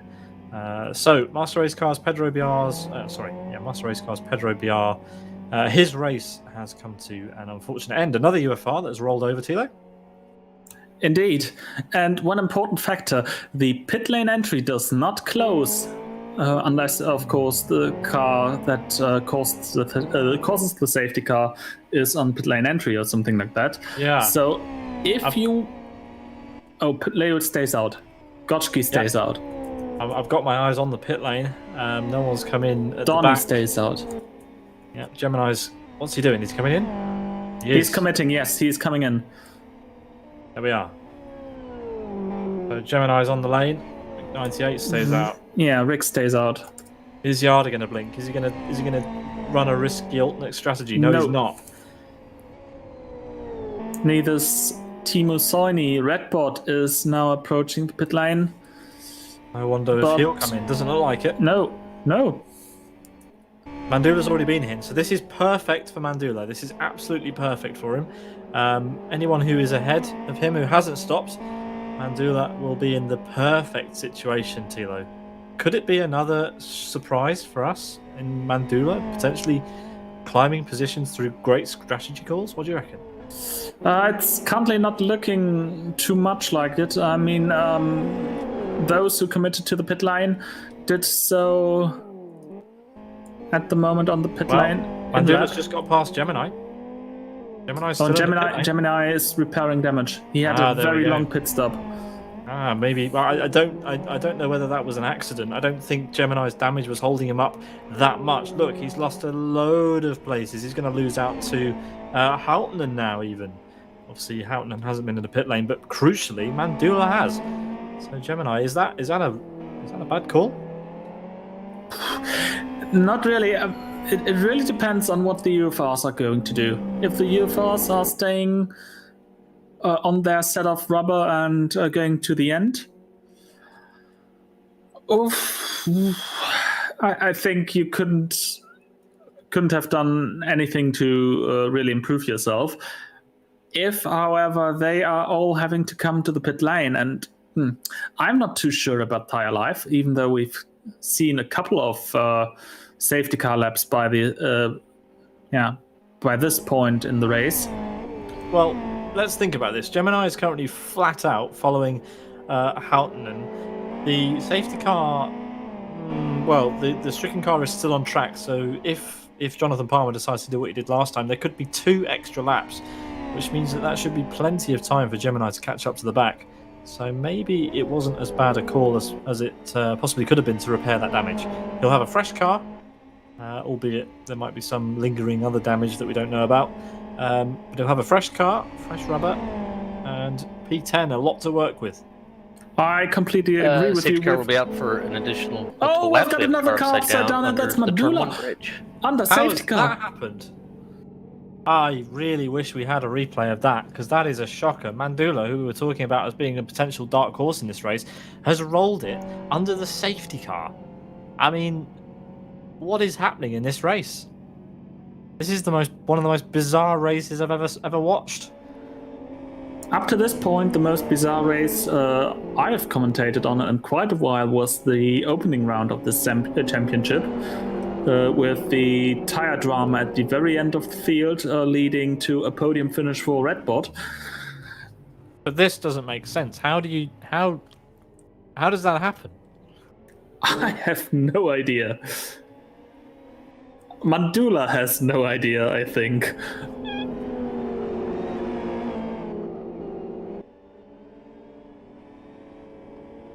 Well, I think, Thilo, it might be a case of us doing an after show today to go and have a look at some of these, because that is weird, and I want to know what happened.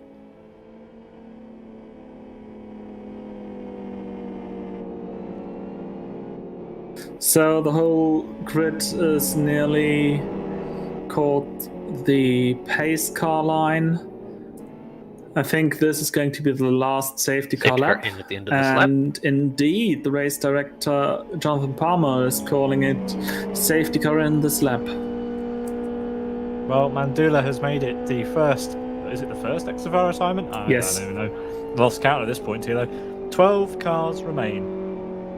And it seems that we have a new sort of... I don't know what to call it. Is it an effect in GTR Monday where it seems as though if you're under the safety car, you're not safe, because we've had 2 cars out in each safety car period.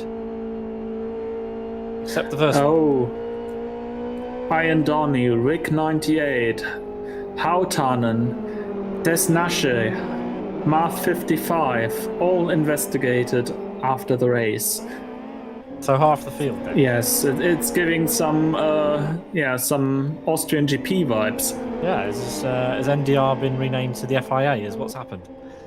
I'm not slowing down for yellow flags. And Math 55 in the end was the one crashing into the stricken car of Hachiruku. So this is all involved with this very scene back in the race.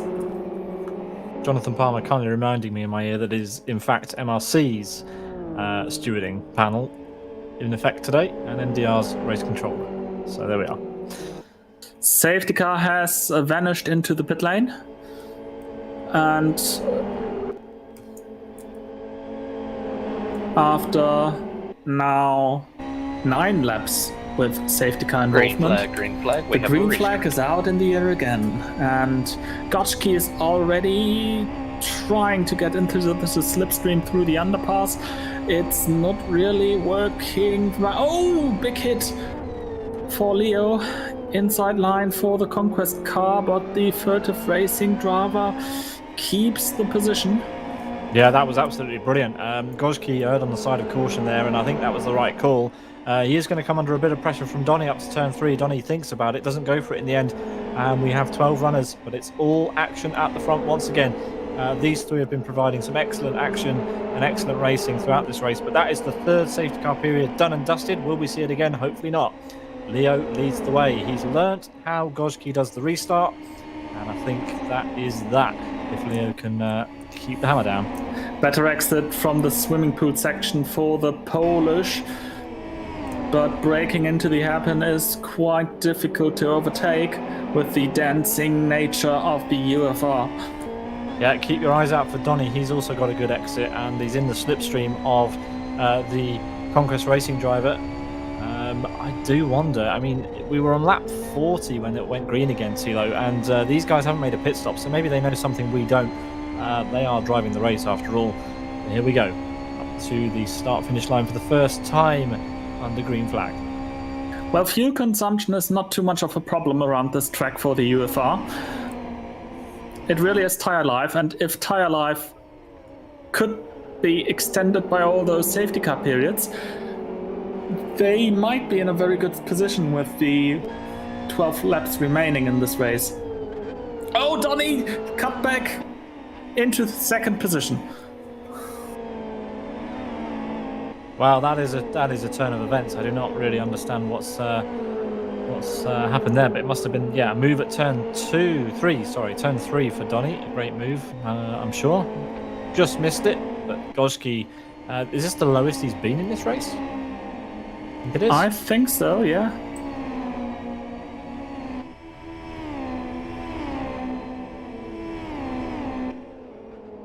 So Gojki, after having 2 fantastic starts, has had not the best restart of his race. This was the 3rd restart that he did, and so far it's not gone too well because Donny's got past him, and he has to settle for the 3rd step on the podium at the moment as it stands. Jaroslav Donolik must fancy his chances. He's managed to keep Rick 98 at bay, Thilo, but Rick was on a charge through this race, so maybe he'll start turning the screws. Gemini pitted out of his way, remember, so Rick got that place for free.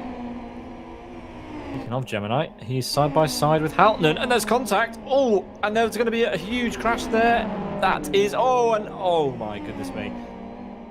Words fail me, Thilo.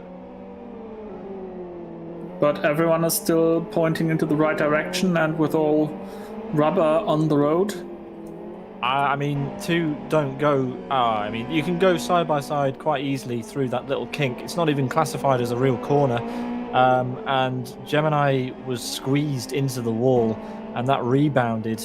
Gemini will now have some very, very heavy right side damage after just pitting for a fresh car. So, yeah, that's going to be a bit gutting for him. It was a hard impact, and you can see he's got some camber damage on that front right. Yeah. Lower wishbone to the right is dented, to say the least. Also some toe damage. So you're not safe if you're driving an XFR. That's 2 XFRs we've seen in the wars in the last few laps. That time it was Gemini. So Redbot actually now currently the highest placed XFR. He is 6 seconds off the lead at the moment, following Teemu Soini, who's having a great race. Yeah, Timo really with a solid, strong performance. He's keeping out of the trouble around him, and he is promoted into the higher echelons of the points from the looks of it.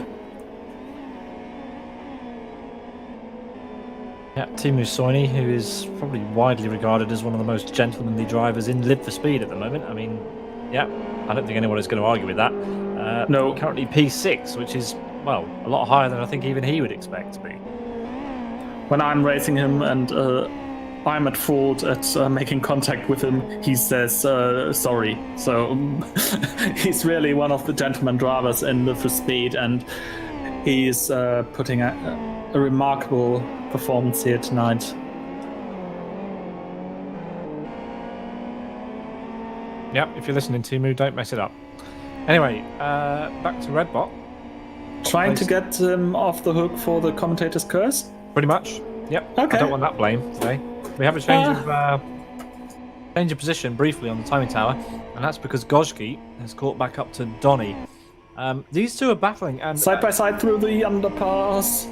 Leo's not getting away to though at this point. No. So these 2 are fighting. Oh, Leo has been in the wall again, and now he has suffered some wishbone damage and toe damage. This race just got interesting. Well, it's been interesting the whole way through pretty much, but you know, we're in the dying laps now. And Donny has dropped. Oh my goodness me. Lost another car, not sure who it was. But we do have another change. That was a great move by Donny there. Oh, Gotchki to the inside wall.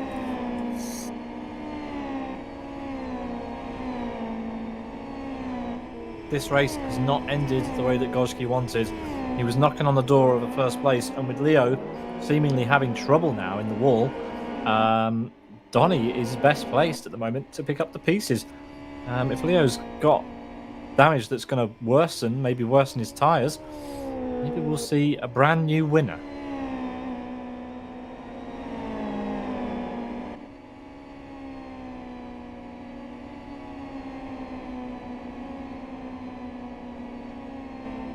I wonder what's going through the mind of Jaroslav Donnelly watching all this unfold ahead of him as well.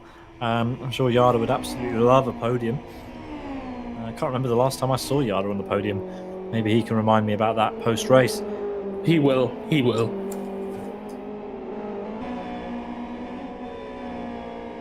He will remind me, or he will get a podium? He will remind you. Okay. If he gets a podium, I'm not too sure, but anything is still on the line with 9 laps to go. We've seen 2 cars out of the race during safety cars. Anything can happen. Anything can happen in MRC GTR Monday. Stay tuned.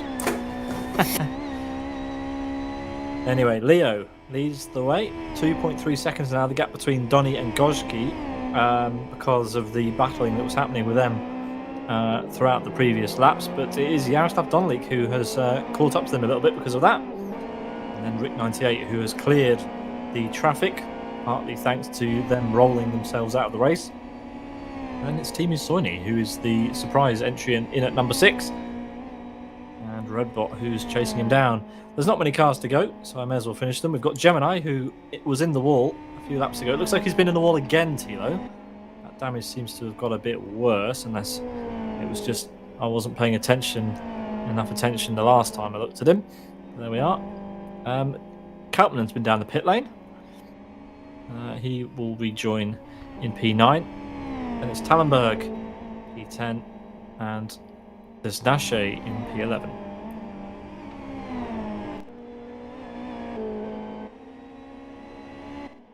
So Jaroslav Donnelly was not on the podium this season. I just looked up into my spreadsheet of trust. Oh, Kaupinen, who came to a stop after hitting the inside retaining wall just after repairing his car. Well, this is an actual battle going on here. This is not on the lead lap. This is the lap down. But we've got Kaupinen, Desnache, and Tallenberg all a lap down, but battling for position. And that position is, in fact, P9 in the race. Currently being led by MRC's Tallenberg, but it did look like Desnache was trying to get past there. Yeah, but Kaupinen, he suffers. No, he did not suffer. He crossed the blend line at the pit lane exit and, is invited to another visit to the pit lane. Well, he'll have to oblige, otherwise that'll get upgraded to a stop-go or something else. Gojki back in P2, and 2.5 seconds the gap. We are going to have to keep an eye on this gap as it unfolds, because we only have 7 laps to go.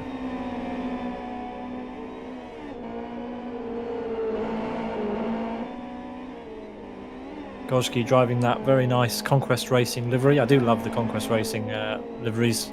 Always been brilliant. But there we are. He's in P2, and I'm sure he'd love to put that skin on P1. 2.2 seconds now the gap. So Gojki closed down Leo a little bit in that first sector. Let's see, can he bring it down any more? Doesn't look like these two are going to sniff the pit lane today unless they make a mistake. It looks like they're going all the way to the end, and I don't blame them if they can do it. 2 seconds almost exactly now. So Gojki is really strong at the moment in the first 2 sectors, Thilo. Let's see how he is in the final one. We'll get an update of the gap at the start-finish line, but it does look like he's starting to turn the screws, which is what we want. We want a grandstand finish here for round 16 of MRC's GTR Monday. Looking at the tires, Gojki's front right tire is now starting to get thinner and thinner. I would say it survives the remaining 6 laps, but it's definitely something to keep an eye on. We don't know how many, lockups they had, and if just one of the tire patches goes critical, this can have disastrous results.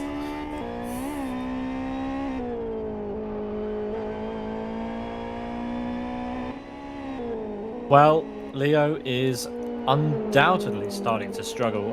The gap to Gojki is coming down and down and down. It went up a little bit there, it has to be said. So maybe just a bit of a shiver on that lap. Let's see. Let's keep an eye on this gap. Gojki must be wired at the moment.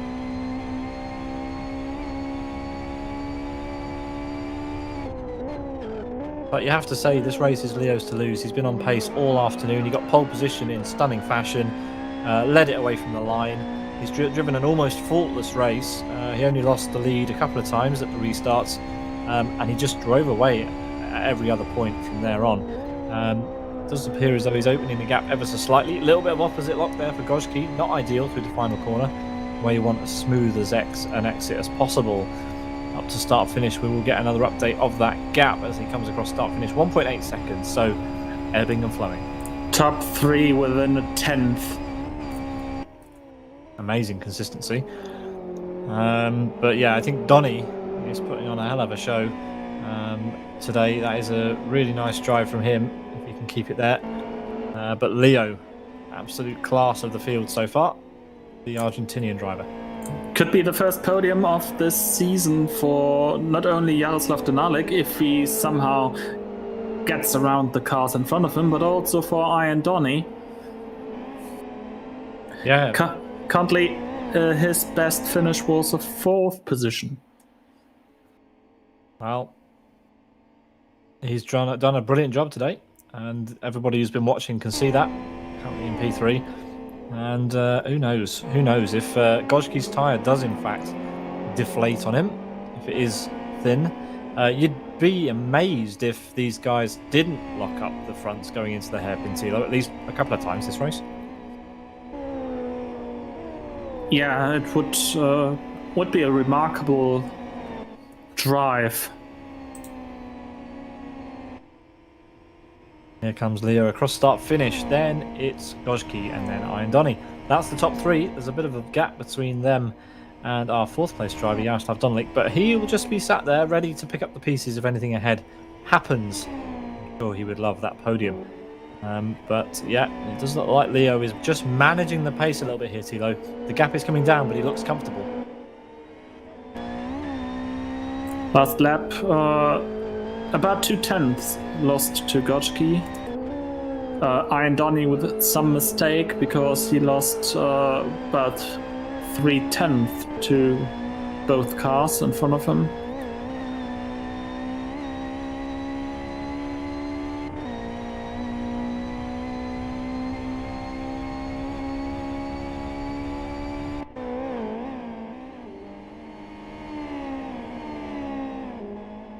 We may have a battle coming up between Rick and Soini.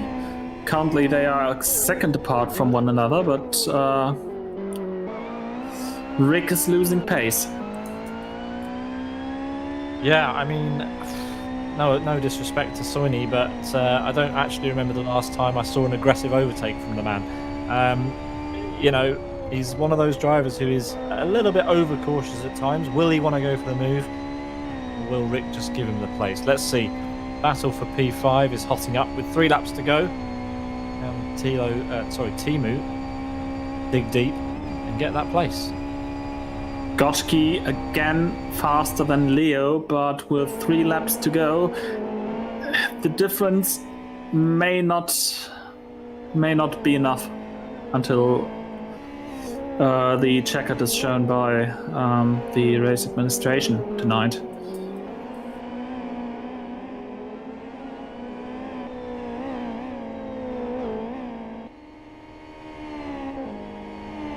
Yeah, 1.41 seconds separates Leo and Gojki. I'm not sure Leo will be looking in his rearview mirror too much. He knows he's got the pace. He just has to string together 3 more laps, this and 2 more. And he will be the winner. But 1.3 seconds, you cannot ignore it, Thilo. The gap is coming down. Yes, it is.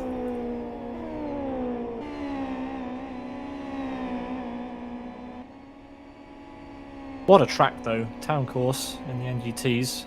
It's one of the... Well, it's less used than some of the other combinations, but I just love the final corner here. It's so technical. It looks really simple, but in order to get it right, it is super, super challenging. Well, to be honest, tell me one bad configuration of South City. SO3. Really? SO2. Really? Those two are great for GTI racing. They're pretty good. They may not be suitable for BF1s, to be honest, but yeah. They're not very versatile. Okay, that's what we should have gone for. They're less versatile than, say, South City Town Course and City Long, but anyway. True. We digress. Yeah, that gap is going up again. So Leo is just managing his pace here. Goshki is still within striking distance if anything does happen. But when they go up this hill and around the final corner, there will be one lap to go here, Thilo. Something happened to Yaroslav. He lost contact to Ian Donny quite a bit. Now, but 6 seconds behind the car in front. Rick, on the other hand, is recovering slightly as the leader hits the final lap of the race. Yeah, and what a race it's been for Furtive Racing's Leo. Redbot's got a puncture, so the first driver has a puncture. He's going into the pit lane. He doesn't fancy doing one more lap on that. He should be safe to Tallenberg, though. Almost loses it into the pit lane. Rear left puncture, so actually that's the tire with the least load, the easiest tire to lock up. Yeah, now we just watch to see can Gojki and Leo's tyres make it to the end. So many times on sim broadcasts over the last year, we've seen the last lap end in disaster for one or two drivers and change the entire face of the race. But there we are. That's probably the corner with the most load done for Leo. And he is on his way up the hill, Thilo.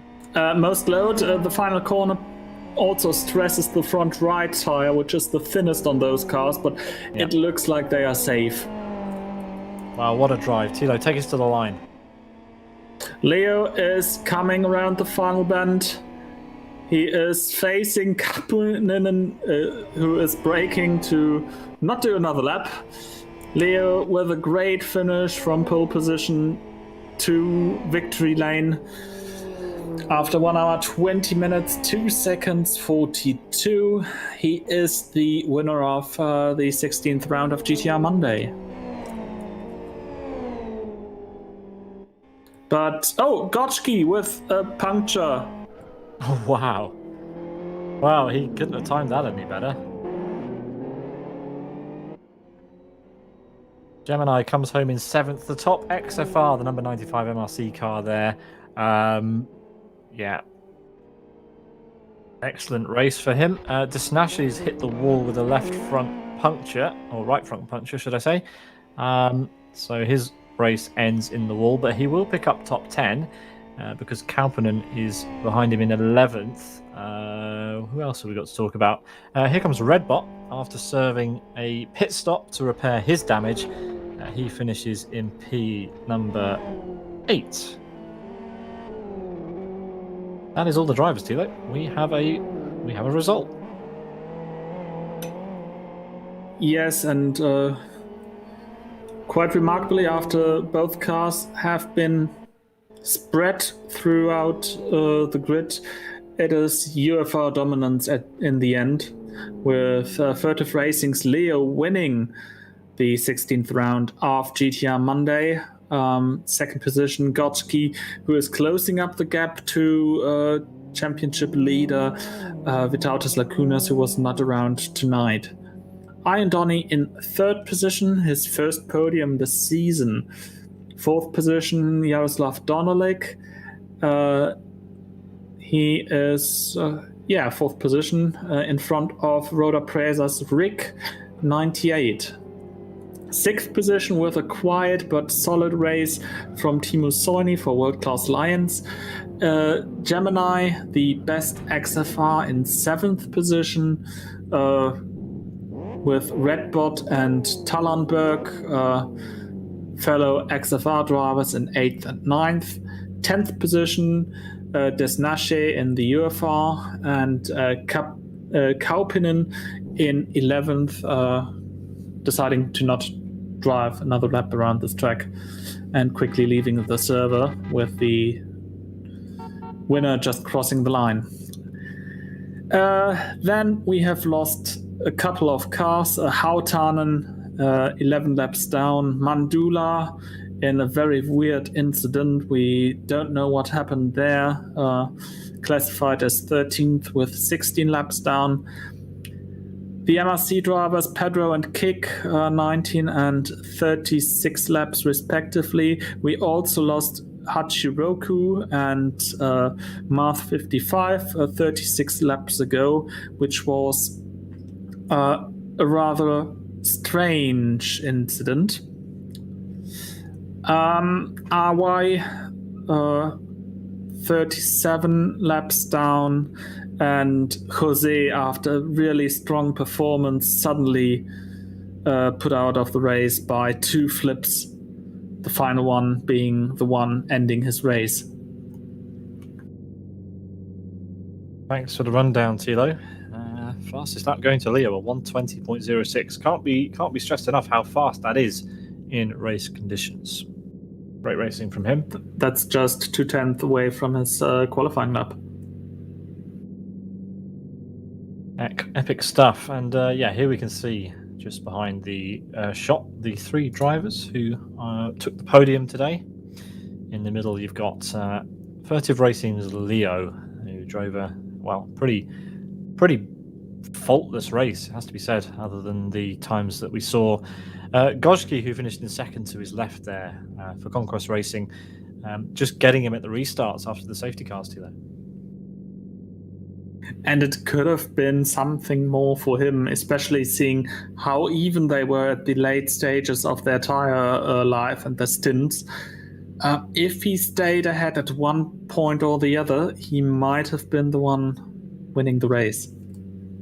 Yeah, and I want to give a shout out to Iron Donny. He sat there in P3, could have been P2, just couldn't quite keep it ahead of Gojki in the end, but a worthy adversary nonetheless. I mean, Gojki was on pace today and timed his tyres to perfection. We have a driver interview, Thilo, and it is the man in 4th place. It's Yaroslav Donelik. Yada, it wasn't to be today. I saw you driving down the pit lane there, just not quite able to get on the podium. Tell us about your race. Hello guys. Well, this race was pretty eventful with 3 safety cars, but I decided to play a long game. I was trying to stay way off the walls, and in the end it paid off. P4 is the best I could have hoped for, and the guys who finished on the podium were just mighty. So yeah, P4, I'm happy. By the way, I think Pete has an important question to you. Go ahead. Thanks for teeing me up. I feel kind of bad for asking this to you directly, but we were just talking during the race. How I don't know. You were going to be pretty ecstatic if you could have got past Donny for the podium, because I don't remember when was the last time you got a podium. It must have been a while. It has been a pretty long while. I even can't remember, to be honest. But yeah, at least in this season of GTR Mondays, this is my 3rd time P4, so I might be pretty frustrated, but yeah, it will come eventually. Yeah, an absolutely brilliant race. How do you rate this race? I mean, where did you think you were going to finish? Because is P4 where you thought you'd end up? Well, it's on the start, I qualified P8, so I was hoping for top 5, because in these kind of races there are problems, especially at South City. So I was hoping for top 5, and P4 is pretty damn good, I would say. Yeah, pretty good. I mean, especially after the attrition we saw some really strange incidents, especially at turn 1 throughout the race, especially under safety car periods. Was that something that took you a bit by surprise when you drove around turn 1 and there was a different car on its roof? Well, turn 1 is always tricky in UFR or XFR, but I was a little bit caught by surprise in hairpin, where Jose was upside down, and well, hairpin is a blind corner, so I was accelerating from the hairpin, and whoa, there is a car ahead upside down. So I saved Jose for a while, but after 3 or 4 laps, I met him again upside down, and there I managed to avoid him. So, well, it was pretty interesting, very unusual. But yeah, turn one, you mentioned, it's always tricky in these cars.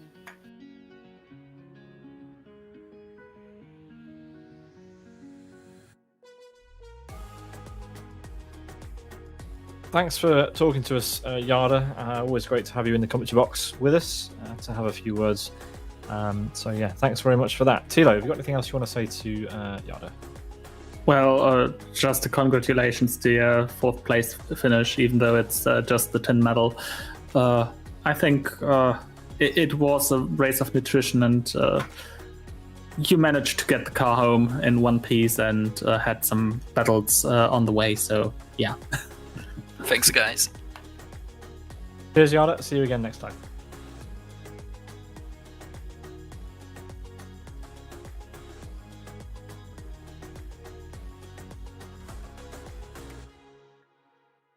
So this pretty much, well, leads us to call it a day for round 16 of the GTR Monday. We will take another 3-week break with the coverage, and we'll return for the 19th round, the GT3s from Blackwood Grand Prix, and then the season finale, the NGTRs from Aston National. So lots of action in 3 weeks and 4 weeks' time. And then we will know who is going to be the champion of this year's edition of this Monday series. Unbelievable, we are already 3/4 through the season. Yeah, it's gone pretty quickly. This year has flown by, but we don't have to talk about that, do we? Thanks a lot, Thilo. It was a fun one. Yes, thanks to share the commentary booth with you.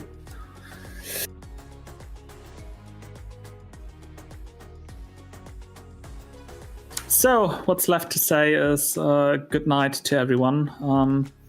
Stay safe for the rest of the week, and tomorrow we will see each other again, or you hear at least Pete again for the RTFR with the Fox from Kyoto Ring, and probably with Ian. Well, we will have to talk to Ian, but probably he is around. Yeah, I assume Owen will be joining me for that. I can't wait for it. Yeah, thanks Owen, again. sorry. I'm sure he'll love that you called him Ian. There we are. Yeah, I thought that was a great one. MRC can be pleased with that one. I'm sure there'll be some unhappy people, as we've lost quite a few drivers. But in the end, the 14 or 11 cars that finished, I'm sure we'll have some stories to tell. Indeed. So that's it. Take care, goodbye, and race on. Thanks, everyone.